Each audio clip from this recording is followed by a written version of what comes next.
जय हिंद दोस्तों, कैसे हैं आप सब। आप सभी का मेरे चैनल यात्रा से बहुत बहुत स्वागत है। आज मैं हूं यहां पे तमिलनाडु के कन्याकुमारी बीच के पास, और आज की वीडियो पे मैं आप लोग को बताऊंगा कि आपको कन्याकुमारी कैसे पहुंचना है, कन्याकुमारी आपको कितने दिन की ट्रिप बनाना चाहिए, कन्याकुमारी आपको कौन कौन से स्पॉट्स हैं जो घूमना चाहिए, कितने दिन की यात्रा होनी चाहिए, कौन सा समय बेस्ट रहेगा जब आप कन्याकुमारी आएँ। और साथ ही साथ अभी बज रहे हैं सुबह के करेक्ट 6 और 6 बजे वहाँ पे होता है मॉर्निंग पॉइंट पे सनराइज़ का व्यू। तो अभी हम जाएंगे वहाँ पे सनराइज़ होने के लिए, देखेंगे। वहाँ पे देख सकते हैं कन्याकुमारी का एक पायर है जो एक छोटा सा आइलैंड टाइप का बना हुआ है, मतलब एक पाथ बना हुआ है। उस पैसेज में हम लोग जाते हैं, यहाँ से जाएंगे और हर एक इन्फॉर्मेशन आपको छोटी बड़ी मैं इस वीडियो में दूंगा। तो बने रहिएगा, और चैनल पर अगर नए हैं तो चैनल को सब्सक्राइब कीजिएगा। तब तक के लिए आप पूरी वीडियो को ज़रूर देखिए, और वीडियो कैसा लगे कमेंट में आप ज़रूर बताइएगा। चलिए मेरे साथ आइए, आप कन्याकुमारी यहाँ पे घूमने।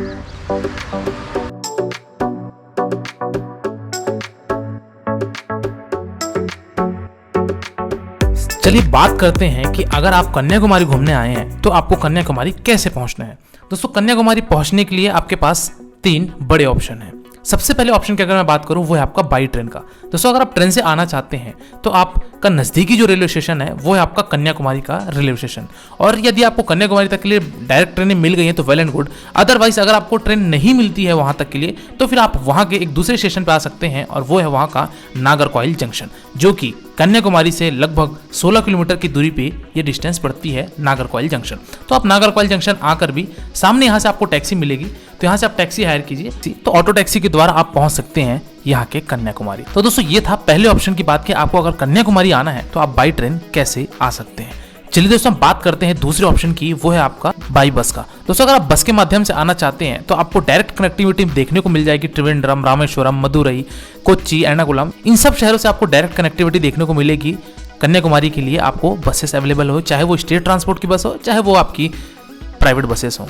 और वही अगर मैं तीसरे ऑप्शन की बात करूं वो है आपका बाई फ्लाइट। दोस्तों, अगर आप फ्लाइट से आना चाहते हैं तो जो नज़दीकी एयरपोर्ट है वो है वहाँ का त्रिवेंद्रम इंटरनेशनल एयरपोर्ट, जो कि आपका कन्याकुमारी से अप्रॉक्सीमेटली 90 से 100 किलोमीटर की दूरी पर पड़ता है, और आप वहां आकर बाई रोड के माध्यम से आप कन्याकुमारी पहुंच सकते हैं। तो दोस्तों, ये बातें थी कि हमको कन्याकुमारी कैसे पहुंचना है, कौन कौन से हमारे पास साधन थे। अब यहाँ पे मुख्य और बात आता है कि यहाँ पे हम कन्याकुमारी हम तो पहुंच गए, लेकिन अब हमको यहाँ पे स्टे कहाँ पे करना है। तो यहाँ पे अगर मैं होटल्स की बात करूँ तो यहाँ पे आपके पास 2 ऑप्शन है। एक तो ऑप्शन है कि आप कन्याकुमारी की मेन सिटी में स्टे ले लीजिए, और दूसरा ऑप्शन है आपके पास यहाँ पे जो आपका नागरकोइल रोड है, उस नागरकोइल रोड के पास आपको ढेर सारे होटल्स देखने को मिल जाएंगे, जो कि आपको होटल्स वहाँ पे व्यू रूम्स देखने को मिल जाएंगे। तो वहाँ भी आप होटल स्टे कर सकते हैं। और वही अगर मैं बात करूँ होटल के कॉस्ट की, तो अराउंड आपका 1000 रुपये, 1500 रुपये, 1200 रुपये के अराउंड आपके होटल्स देखने को मिल जाएंगे डबल बेड का। तो इस तरीके से आप अपना होटल एकोमोडेशन बना लीजिएगा। इसी के साथ ही साथ अगर मैं बात करूँ खाने पीने की क्या बंदोबस्त है, तो दोस्तों, कन्याकुमारी में किसी भी तरीके की आपको शाकाहारी खाने की दिक्कत नहीं है, क्योंकि वहाँ पे मछली तो चलती है नॉनवेज में, बट वहाँ पे आपको वेज खाने भी इजीली मिल जाएंगे कन्याकुमारी में। तो इस तरीके से आप कन्याकुमारी में अपने भोजन ग्रहण कर सकते हैं। चलिए बात करते हैं कि कन्याकुमारी में हमको कौन कौन से साइट सीइंग करने हैं। तो सबसे पहले तो यहाँ से जब मैं रेलवे स्टेशन से निकला तो यहाँ से ऑटो पकड़ के मैं चल पड़ा कन्याकुमारी बीच के लिए, और एक ऑप्शन मेरे पास और था, वो था पैदल का। तो दोस्तों, आप चाहें तो पैदल भी आप जा सकते हैं। कन्याकुमारी रेलवे स्टेशन से जो कन्याकुमारी का बीच पड़ता है वो आपका लगभग 1 किलोमीटर की दूरी पे है, जो कि आप वॉकिंग करके भी जाएंगे तो हार्डली 5 से 7 मिनट में आप पहुंच जाएंगे। तो यहाँ पे सबसे पहले आपको एक चर्च देखने को मिलेगा जिसको रैनसम चर्च कहते हैं, जो कि कन्याकुमारी का फेमस चर्च है। तो आप चर्च में भी अगर जाना चाहते हैं तो जा सकते हैं। और इसी के ठीक पीछे आपको एक गली मिलेगी, इस गली पे आप जैसे ही चलते जाएंगे तो आपको कन्याकुमारी की बीच वाली रास्ता मिल जाएगी। दोस्तों, यहाँ पे मॉर्निंग के 6 बज रहे हैं, फिर भी आप देख सकते हैं इतनी ज़्यादा भीड़ हो चुकी है, जबकि हमने फटाफट तैयार हुआ और यहाँ से होटल से चेकआउट करके हम लोग तुरंत आए यहाँ पे अपने व्यू पॉइंट के लिए। देखते हैं क्या है, कैसा है। और मेरे सामने आप देख सकते हैं, आपको दिख रहा होगा, वो रही थिरुवल्लुवर स्टैचू वो, और आपको यहाँ से विवेकानंद का भी रॉक मेमोरियल जो स्मारक है वो भी दिख रहा है। आपको दिखा देता हूँ मैं, ये रहा, आप देख सकते हैं, वो है विवेकानंद का रॉक मेमोरियल, और वो रहा थिरुवल्लुवर का स्टैचू। लेकिन अब इसमें काम चल रहा है। दोस्तों, इस टाइम पे मैं हूँ यहाँ पे सनराइज़ होने के लिए वेट कर रहा हूँ। देख सकते हैं यहाँ पे कन्याकुमारी में यहाँ से सनराइज़ होगा, और इस टाइम पे मैं खड़ा हूँ यहाँ पे एक छोटे से कन्याकुमारी समुद्र के बीच में एक छोटा सा पायर है वहाँ पे, और मेरे पीछे देख सकते हैं वहाँ विवेकानंद की रॉक स्मारक है, जहाँ पर हम लोग अभी जाएँगे। तो देखते हैं, अभी कुछ ही समय में हमारा यहाँ से सनराइज़ होगा। इसी को बेसिकली सनसेट भी बोलते हैं, क्योंकि ये एक निकला हुआ भाग है इस बीच में, तो यहाँ पे लोग टूरिस्ट जनरली आते हैं और यहाँ पे इस सनराइज़ का, सनसेट का जो भी नज़ारा होता है वो यहाँ से लेते हैं। अभी आप बने रहिएगा, चलिए मेरी वीडियो में अभी और भी आपको चीज़ें दिखानी है। दोस्तों, आप सनराइज़ का आनंद लेने के बाद आप वहाँ से थोड़ी दूरी पर है आपका कन्याकुमारी का मंदिर। तो जहाँ पे आपका कन्याकुमारी का बीच है वहीं से थोड़ा सा आपको यहाँ पे एक रास्ता मिलेगा, पीछे का रास्ता। तो इसी रास्ते से आप जैसे ही जाएंगे, लगभग 100-150 मीटर के आसपास जाएंगे तो आप पहुँचेंगे कन्याकुमारी के मंदिर के पास। दोस्तों, अभी हम आ चुके हैं वहाँ से कन्याकुमारी बीच से थोड़ा सा ऊपर, यहाँ पे 100 मीटर पे ही आपके सामने देख सकते हैं। यहाँ पे हमारे पीछे कन्याकुमारी माता जी का मंदिर है। तो चलिए आइए हम चलते हैं वहाँ और देखते हैं कि कितनी लाइन है, कितना हमको टाइम लगेगा, क्या वहाँ पे दर्शन की प्रथा है। अब मैं चल कर ही आपको दिखाऊंगा। तो जय माता दी का नारा आप सभी को कमेंट सेक्शन पे ज़रूर दीजिए और मैं चलता हूँ अम्मन माता जी के दर्शन करने के लिए। हालांकि कन्याकुमारी माता जी को ही अम्मन माता बोलते हैं, तो आप कंफ्यूज ना होइएगा। और चलिए दिखाता हूँ आगे।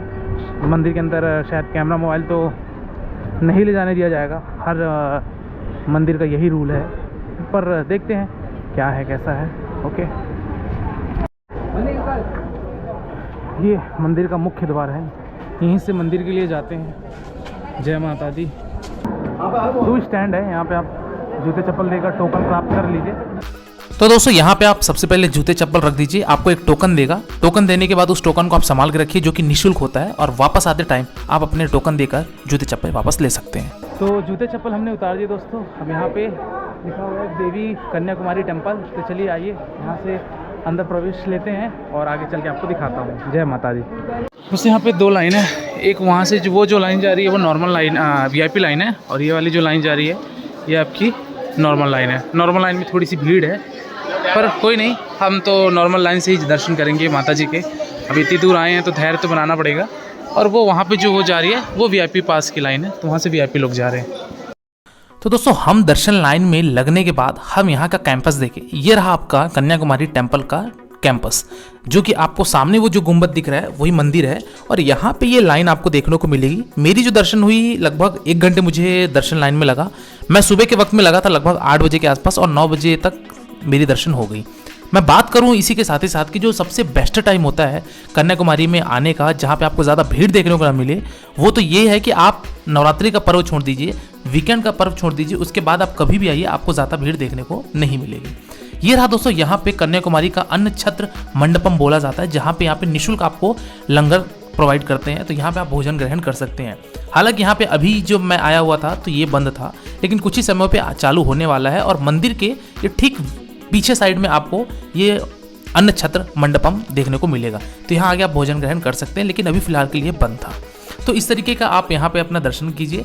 दर्शन जैसे ही आप करने के लिए पहुँचेंगे तो वहाँ पे आपको एक चीज़ और बताना चाहूँगा कि आपको वहाँ पे कपड़ा निकालना पड़ेगा। कहने का मतलब ये है कि आप नीचे जीन्स पैंट जो भी आप पहनना है तो पहनिए, ऊपर आपको शर्ट निकाल कर ही दर्शन करना पड़ेगा। चलो दोस्तों, हम मंदिर परिसर से बाहर आ गए, माता जी के अच्छे से दर्शन हुए। अंदर मैं नहीं दिखा सका क्योंकि कैमरा वर्जित था। और अब हम चलते हैं स्वामी विवेकानंद रॉक मेमोरियल और तिरुवल्लवर स्टैचू के लिए। लेकिन थोड़ी सी भीड़ ज़्यादा होने के कारण यहाँ पे जो आपको लाइन देखने को मिलेगी वो बहुत ज़्यादा लाइन लगी थी टिकट काउंटर के लिए।